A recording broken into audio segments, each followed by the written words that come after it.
Denis Villeneuve once said that he hates dialogue, and I agree with him, because sometimes a strong image can tell a better story. Naudline Pierre is a contemporary artist known for her distinctive style of painting that blends elements of fantasy, spirituality, and art historical references. Naudline Pierre was born in Leominster, Massachusetts, attended Andrews University, and got her MFA in Fine Art at New York Academy of Art. I think she makes some of the best story-driven art that you can get lost in. This is my favorite painting of hers, and this is a song I think pairs well with it. I can see you through that open door.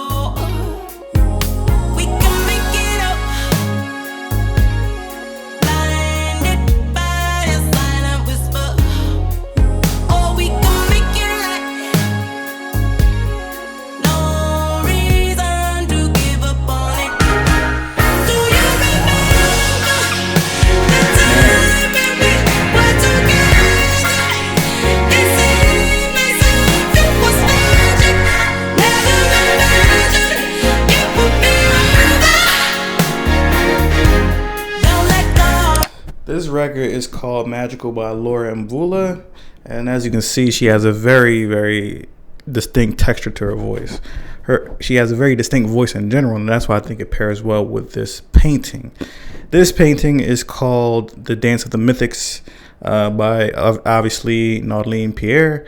It's all on canvas, and it's 96 inches by 90 inches. Two distinct voices come together, I think, is really good pairings. Let's listen some more. There's so many instrumentations on this record. It's crazy, bro. Like, I don't know if she had a live band or she has a fantastic producer, but there's so many layers of instrumentation, and they all get busy. It sounds like they all went to church. They all used to go to church. These drums, these horns, it's just religious.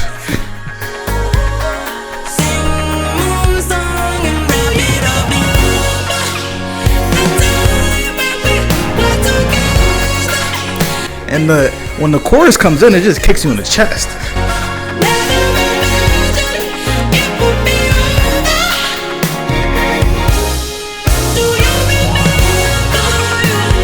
Now, when I think about this painting in relation to the record, let's zoom in on the painting, right? So let's examine it from a high level. If you look at it in its whole, the whole composition, it's clear that these creatures, whatever they are, they just look so free. Like it's like all this agency to do whatever they want, so expressive.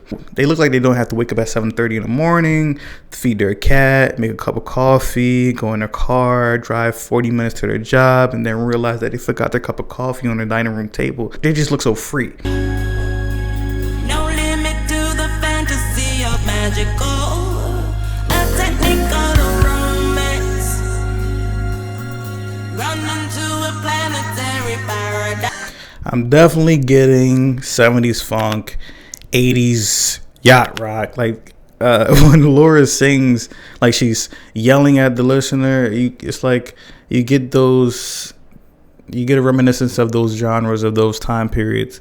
And I think she does this very successfully. I mean, because she's giving it to you. Her voice is textured, but not so textured it sounds crazy at that higher octave. But this is a very simple record, but it just pulls you in. It ebbs and it flows. The ebbs calm you down, and then the really high highs lock you in. It just keeps you as a listener engaged. Let's zoom in a little bit. Let's zoom into the painting real quick. As you can see, there's some clear focus. There's some clear intent here. Like I said earlier, these creatures, they look free. They look like they're dancing.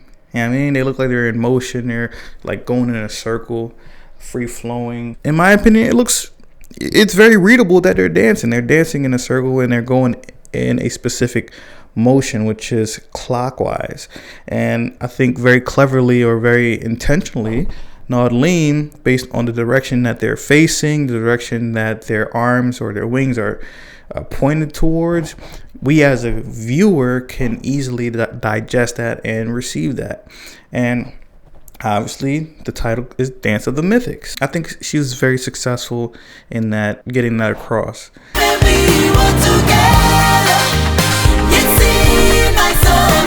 Magic, never imagined it would be over.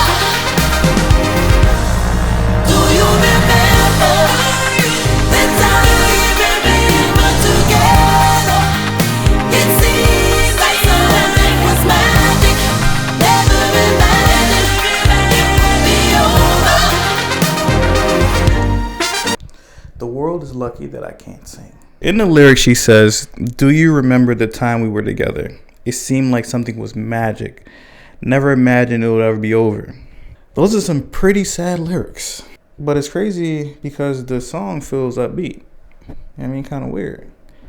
I mean, the horns, the drums, these things, in my opinion, they sound almost jubilant. So it's kind of weird, bro. I don't know. I think Laura might be toxic.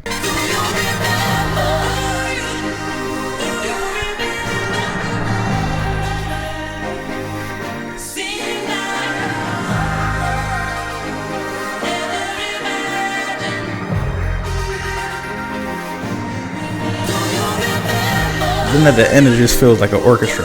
I love that. Or like in church, when the singers and dancers would walk and sing off the stage. When I was a kid, I used to love fantasy books, movies, and especially video games. There was something about being fully immersed in a world that was so different from your reality. I now know that what I was really in love with was escapism. Wikipedia says that escapism is defined as the tendency to seek distraction and relief from unpleasant realities, especially by seeking entertainment or engaging in fantasy. See, I'm drawn to Naudline's work because I see some escapism in there. There is clear elements of fantasy, femininity, and spirituality. Winged women wrapped in rays of light and flame. See, I don't think these are harpies, and I don't think they're fairies. They're most likely a combination, maybe even angels, but she's on record saying that her works are not a commentary on religion. She's not a journalist, she's a novelist. And more than any other artist that I've talked about on here before, she paints stories. And I love a good story. These are whole new worlds that are materializing on canvas. A world with a string of main characters that show up in some chapters and disappear in others. This is raw fantasy and escapism to me. But sometimes the tone of some of her paintings make me feel like, even though she's painting fantasy and escapism, that of course herself, she loves to escape into these worlds, but maybe she can't escape from these worlds. The mechanics of her paintings are cool too. She paints with such a thin layer of paint that some of her works look like a wash. You would even think that sometimes she paints with watercolors, but in reality she uses a combination of acrylic, ink, and pastels. This light mechanic makes her painting feel more whimsical. They feel aged and almost historic. Go check out her works at naudline.com. Let me know what other interesting pairings you put together. Once again, this is Memory Gallery, a space for art lovers and makers. My name is Sean. Peace.